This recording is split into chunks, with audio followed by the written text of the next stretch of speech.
The Legend of Zelda Link's Awakening DX, released in 1998 for the Game Boy Color, is an updated version of the 1993 Link's Awakening that was released for the original Game Boy.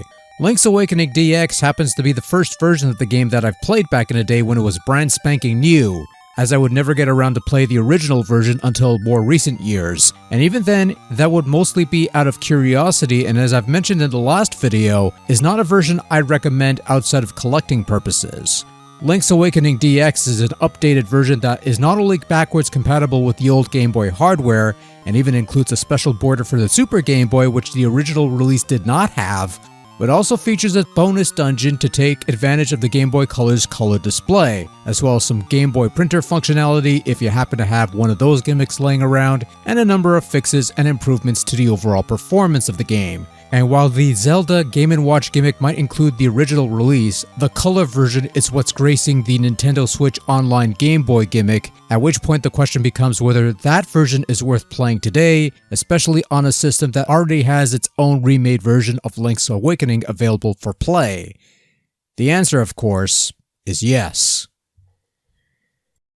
For those unfamiliar with Link's Awakening as it originally appeared on the Game Boy, we already covered that in the last video, so there's no point in retreading old territory unless absolutely necessary.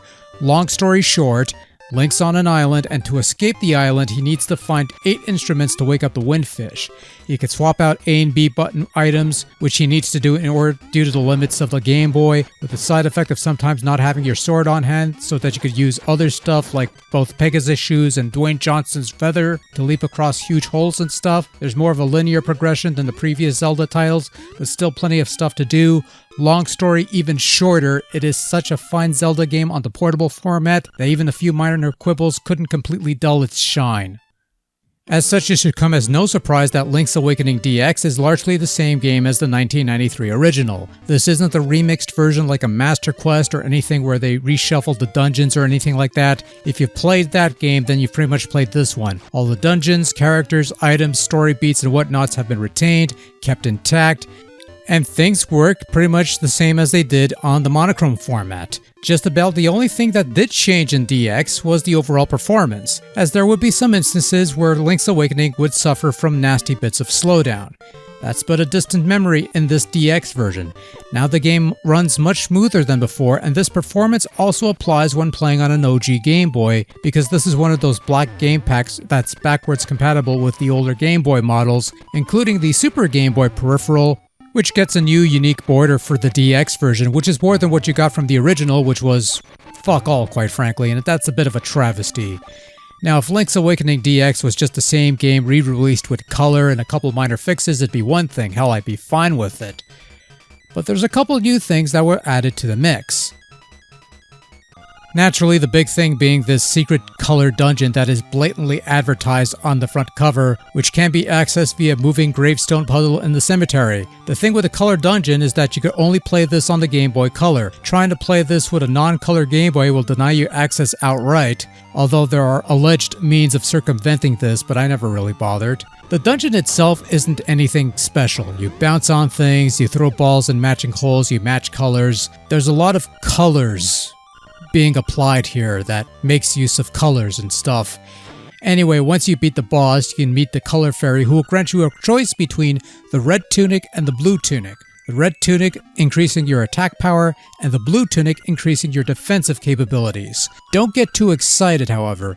These are merely permanent versions of the Peace and Power and Guardian Acorn pickups respectively you'd come across in the field, and you could only pick one or the other, although you could always go back to the fairy and swap between the two tunics.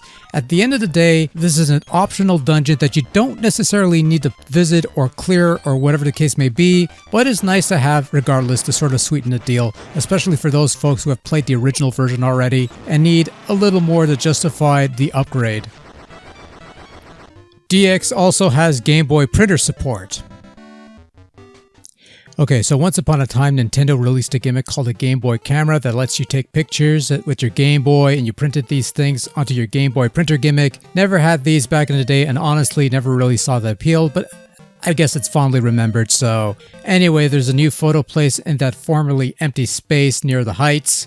So you meet this photographer fellow who will show up and take pictures of key moments of your adventure that you could then check out in your album, and you could print out in your Game Boy printer gimmick if you have one of those laying around. Even without that, you do have a nice gallery feature at all of the shots you've collected. It's another interesting fetch quest of sorts if you're a fan of that particular aspect. Those are the most notable changes and fixes that DX brings to the Link's Awakening table. There's also a couple minor graphical changes here and there. The stone slabs in the dungeons are replaced with owl statues that contain valuable info that you could fill in with the beaks.